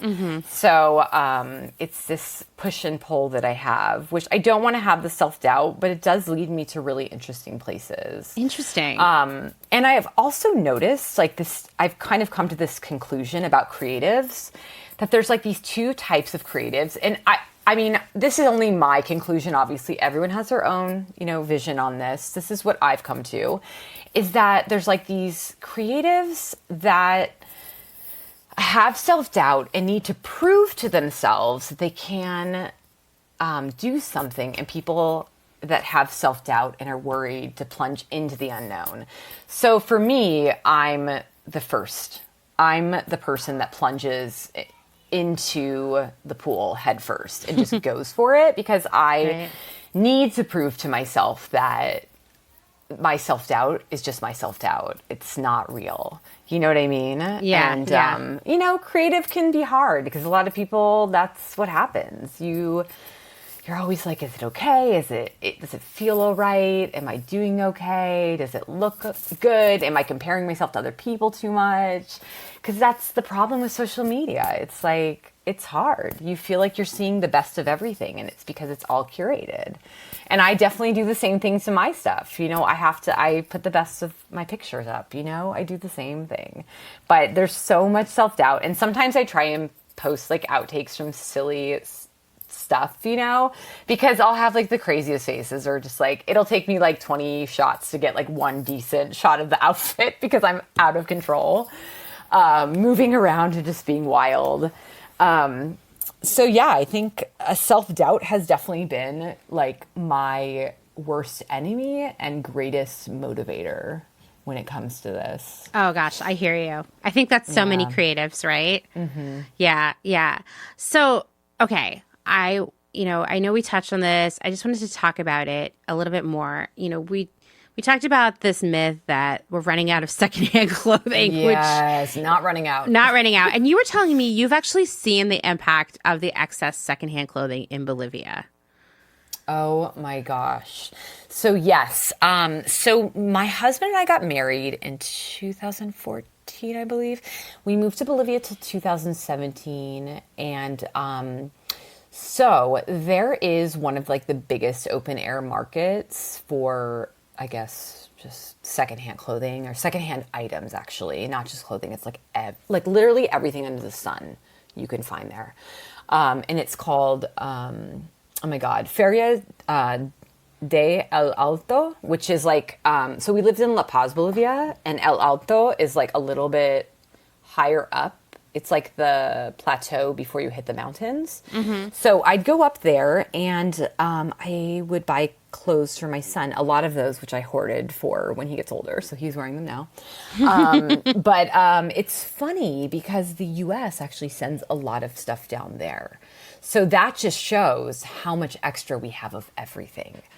Because they're sending piles and piles and piles and piles and boxes and this and that. I mean, if I could take a photo for you and show you how big this is, it's unbelievable. It's like, I don't even know how many blocks. It's just so huge. I'll have to find a photo somewhere to show you because it's unbelievable. And it's kind of like the style of, you're just digging through bins, basically. Mm-hmm. But you would see tags from Savers on there. Like, I know what tags look like from different vintage stores, obviously from just vintage shopping for like my whole life. Mm-hmm. So I'd be like, oh my gosh, this is crazy. This is just coming from the U.S. It's all just making its way over here. And that just goes to show how they don't have enough places to put it here, that they're actually sending it to other people. So that's another debunking myth of that. Yeah. We're not running out of secondhand clothes. No. Like, I can't say that enough because I receive so many questions, like, from people who are like, hey, I'm a secondhand seller. Yeah. And I've been getting a lot of pushback from people telling me that what I'm doing is unethical or wrong. And that makes me really, really sad, actually. Same here. Right. Selling secondhand clothing has been going on since the beginning of time. I think we're talking about it a little bit more because there's more access to it than has been there in the past here in the global north, because we have all these platforms. But Of course. we need those platforms because even, only 10% of stuff that goes to a thrift store is sold in the first place. Oh my gosh, I didn't even know that. But there you go. That's like the shining example. Like when I would go to the feria, tons of thrift store stuff from here. It's just all getting shipped down there. It's amazing to see how much. Yeah, no, I mean, the thrift stores are receiving way more than they can ever even begin to sell. And so what's happened is, one, they're even pickier about what hits the sales floor. Yeah. And two, they only keep it out there for a few weeks, maybe a month. And they're like, well, it's got to be pushed out to make room for the new. I mean, that's, we're all familiar with the color coding. Of what's course. what's the deal of the What's week, the deal right? of the day? Right?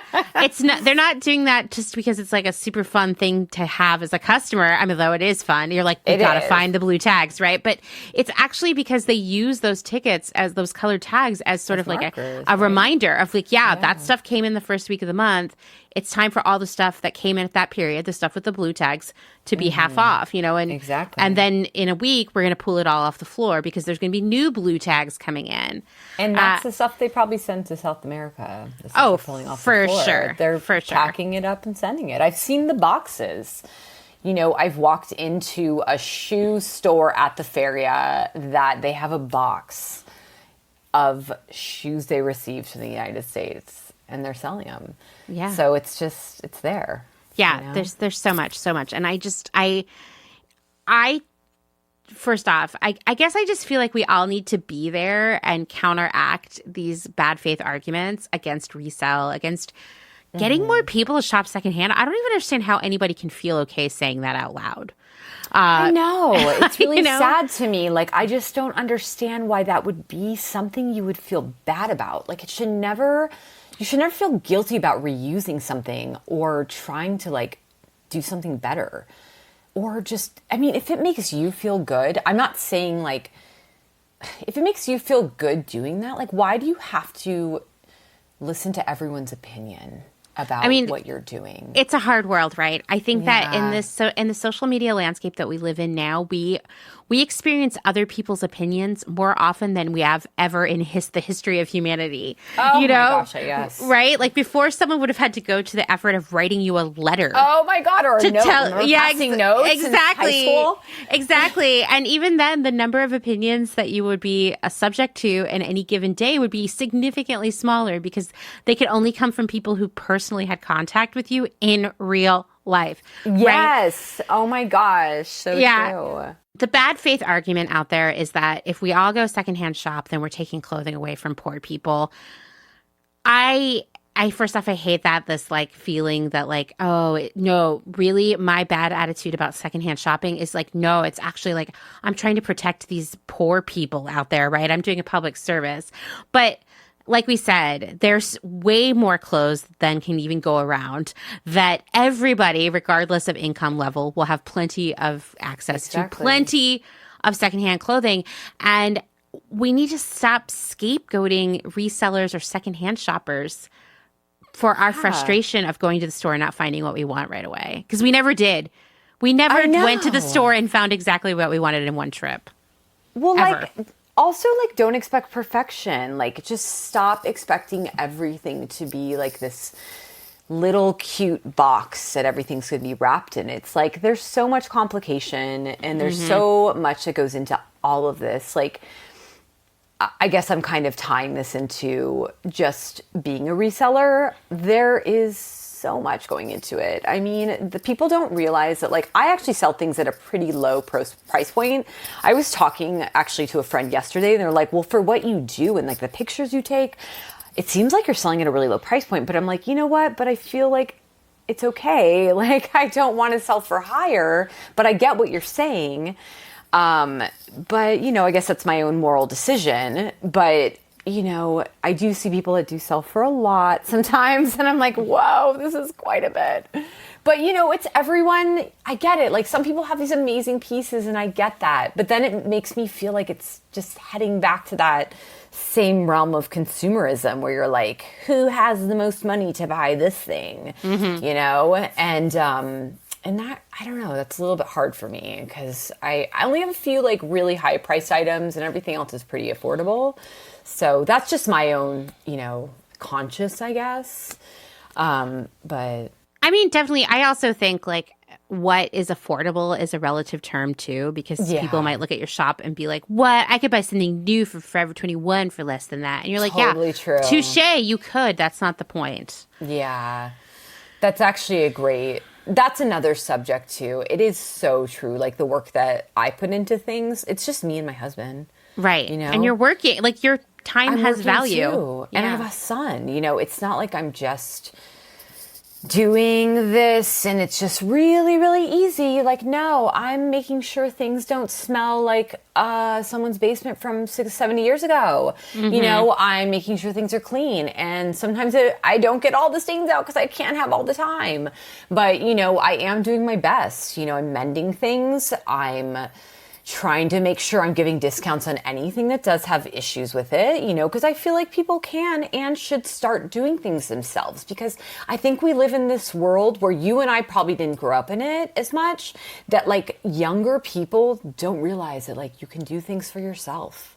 You can do them. I used to sew little things for my dolls, and, you know, I used to sew little like dresses, or I used to make little wallets out of things. Like, you can do things. Like, this whole social media has made things seem as if like you don't have the power to fix this yourself. Like, it's not that hard, you know, like we can do it. And you know, the work that's put into this, like, it does retain value, because not only do we care about what we do, but like I care about how it looks, you know, and my husband does that for free for me. You know, he has other jobs. Right. He sets up for me and does all that stuff. And that's I know great. You work with your husband too. So it's, you know, we do it. Yeah. I mean, I think, you know, like podcasting is sort of similar to resale, as in that like people think I just like plug in a microphone and record a conversation and upload it to the internet, and I'm like, oh my god, there's like so many steps in between. You know, like it's the same thing with resale. It's not like you just rolled into the Goodwill, grabbed a few things real quick, took them home, slapped them up on a website, and collected your money. Like it just doesn't. Right. I also, you know, I take pride in what I do and I want it to look nice. So you know, I want to show that like this dress is beautiful on someone, or no, totally. You know, and I'm also very honest, like, hey, this didn't zip up in the back, like, just so you know, like, make sure you check the dimensions, because I wasn't getting into it. So like, I'm always very honest about all of those things, you know, like people will be like, everything fits you. I'm like, no, it doesn't. It's a trick. Like, you know, you have to be on. I'm like, I always tell people, because people will message me, they're like, everything looks great on you. I'm like, no, it's not like that. It's called a trick. And my husband's a photographer for 20 years. He knows the tricks. I clip shit all the time. I'm always taking clips in the front and the back to make things look nice, you know, and I'm always very transparent about it. I'm like, this did not fit me. It's crazy. Yeah, it's funny. It is fun. I mean, you know, you only know it if you do it. You know, like that, like all of the work that goes into it. And like, by the way, everyone, if you just got outraged when Leia said that she clips stuff, like every retailer's doing that. Yeah, every retailer's doing that though. Like I'm going to bleep out the name of this retailer, but obviously, not only do they clip the shit out of stuff, of course, for like their denim and some other like more specialty items, they actually alter them to fit the model in the studio. Yeah, they do. And that's normal. That's normal. right? Yeah, I mean, Milton was telling me a story about if he's on a lingerie shoot, they put, if it doesn't fit the model, they would have this trick where they would put like a piece of, like a toilet paper roll in the back so it would fit in the front. So it was like the most crazy thing I'd ever heard. He's like, just grab a toilet paper roll. I'm like, what the fuck are you talking about? He's like, no, seriously, a toilet paper roll. And I was like, okay. And then oh my God, took a picture one day of it, and I was like, it's so real. Yeah. Yes. So like these tricks are real, and it just makes the picture look nice. It's ridiculous. So like, don't ever believe that things, that's the thing. It's like, there's always this like, this mystified version that everything is great. It's not like that. You know, we're trying to do our best to make things look very nice. Yeah, but, yeah. You know, it's honesty. Like, I'm being honest. Like, I always write it down. Like, this has been this. This has been this. Yeah. But, you know, we're careful. I'm careful about it, guys. Well, do you have anything else you'd like to add? Any important knowledge, wisdom, final thoughts you'd like to share with everyone? I just want to say that I still enjoy like the grungy, you know, mom and pop shops picking. It gives me the anxiety, the excitement, the emotions. Like, I think I haven't lost any of that, you know? Obviously, I'm doing it on a bigger scale, but like, I still love all of that. And I think it's cool that people still do it. Yeah. I mean, I love hearing that because I don't want people to stop doing it. And as a person who just does it for my own personal use, like, I love secondhand shopping. Like, it's because it's not predictable. Like, it's not like you're like, okay, I'm going to go to Target and get a set of sheets and some bins and some underwear and some socks. And you know that will happen. It's not like that. You can't go in with a plan. Like, that's what's exciting about it too. Yeah. It's like, it makes my stomach like get butterflies. Totally. Like, just like for last comment, every place I go to visit, I will like be staring out the window looking for a thrift store that's like a mom and pop. Me too. And I'm like literally taking a pin and dropping it and like, Milton, stop the car real quick. Let me put the pin in. Oh my gosh. And then like go visit it later. You know? No, that's everywhere we go. We bought an RV during the pandemic. Yeah. And every trip in it was less camping and more thrifting. Oh my God, I made Milton. And Milton's not like a huge thrifter. Oh, but, no. Yeah. So he, you know, his tolerance of like how long he can be there is like, I could be there for hours. He can be there for like 20 minutes. So usually it's a drop me off situation or me driving there myself and doing it for hours. So I usually have to time that out and do it, but it's okay. He's very supportive of it. But yeah, I'm the same way. I'm very much like, I love to see it. It's so much fun. Yeah. So I think it's still like long live the old school way of doing things, but it also is awesome to have like those big warehouses that are like also doing that, you know? Yeah. Yeah, it's totally my dream to go to one of those because I just want to see. Oh my God, it's amazing. See it go down. Yeah. I wish I could take a photo. They don't let you. I know. That's the thing. Like, I got to figure out some other way to get in there because I'm not a reseller and no one can take photos for me. And I'm like, well, you could go in as a guest with me. So I have my friend come in as a guest. You can like bring one person to help you. Okay. Next time I come to New York. Yeah, we're going to do this because I just need to know. I need to know, guys. Yeah, it's really fun. Honestly, it's fun. It's crazy. And I respect their no picture because I'm like, I don't want to be on the blacklist. Like, I don't. Yeah, no, I get cool. it. Yeah, I don't want that either. Yeah. Well, thank you so much. This was so much fun. What a great way to spend a Sunday afternoon. It. Yeah. Thanks for putting this out there. And I love what you're doing. And, you know, props to you for working and doing this as well, because it's hard. Thanks again to Leia for spending quite a few hours talking to me. You have to remember that even before we record what you heard today, we have at least one other phone call where we talk for an hour or two about what we're going to talk about. So thank you so much, Leia. It was so great to get to know you, and I can't wait until we meet IRL. I'm super grateful for Leia's time, and you can find her on Instagram as @Seedling_vintage, and I'll share that in the show notes too. I asked Leia later on, after we talked for hours, if she had any final notes she wanted me to share with all of you.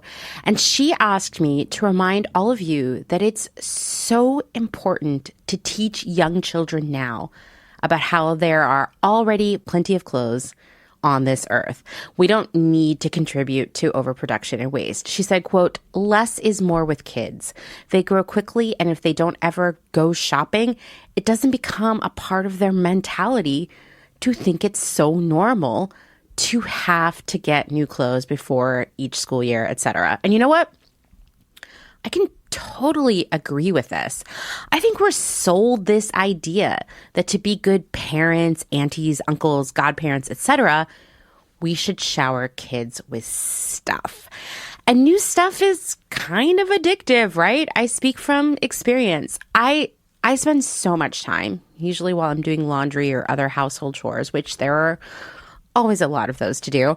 I spend a lot of that time thinking about my own relationship with shopping and stuff. When I was a kid, virtually the only thing we did as a family was go shopping. That is how quality time was spent. Like a standard Friday night or Saturday afternoon was hitting the mall with my mom and my grandma, who I adored. And it was always preceded or followed by dinner at Pizza Hut or something similar. I correlate Pizza Hut with my family, with shopping, and all of those in my childhood memories are in the good times column, right? This was how my family spent time together. The adults in my life didn't read books to me or teach me crafts or tell me stories or go for walks or play games with me. This is how they bonded, and it was how we bonded. I quickly learned that shopping was fun and how relationships were built, and stuff was how we showed our love to one another. By buying things, by going to a mall. This was the stuff love was made of. And I know I'm not the only one. It created really positive associations for me with shopping, with new stuff, with the mere act of being in a store. In fact, I dreamed of working retail as a kid, how glamorous and exciting it would be to work in a store surrounded by stuff that people would buy, that people would love me just because I was there in a store, everyone's favorite place to be. Of course, then I actually had a retail job and found out that the vast majority of customers, well, they tended to treat me like garbage. But that still didn't break the connection in my mind between shopping, new stuff, love, and happiness. Understanding why we buy so much stuff starts with taking these journeys back in time to other parts of our lives where we can start to see how it all began. And that's step one to changing it up for ourselves and the next generations. I'm working on this personally every day, and I hope you are too, and I hope that you feel supported in that journey. In fact, I think our next audio series is going to be talking about our relationships with shopping and stuff and how we're working it out. So stay tuned for that later in the spring. Okay, one last thing for today before I start coughing again, which is, it's a ticking time bomb, this throat of mine. I just wanted to thank all of you for your kind thoughts and messages as I took the last 2 weeks off from making the show, which has never happened before. I'm a workaholic. I definitely grew up in the kind of environment where the adults' perceived value of one another and themselves was rooted in how hard they worked. So even though I know that everyone requires rest and should take that time for themselves, that we should help others take that time for themselves, it's really difficult to actually do it. And I can almost hear some of you nodding your head as I say that, because you know, you're feeling me right now. I work a full-time job. I still help a few clients. I have all of the adult responsibilities of a parent and a partner and a friend and a daughter and all of these things. It's a lot. And normally I can juggle it, but honestly, 2 weeks ago, I created an Instagram post debunking a lot of the myths around secondhand clothing and the ethics of it all. And you know what? It just got to be too much. I was drowning in nasty messages via Instagram, email, Facebook, and yes, even LinkedIn. What? Do we really have to take it to LinkedIn? It was just, maybe it was LinkedIn. Maybe that was the straw that broke the proverbial camel's back. I don't know. But you know what? Camels are strong. I looked this up. They can actually carry 375 to 600 pounds on their back.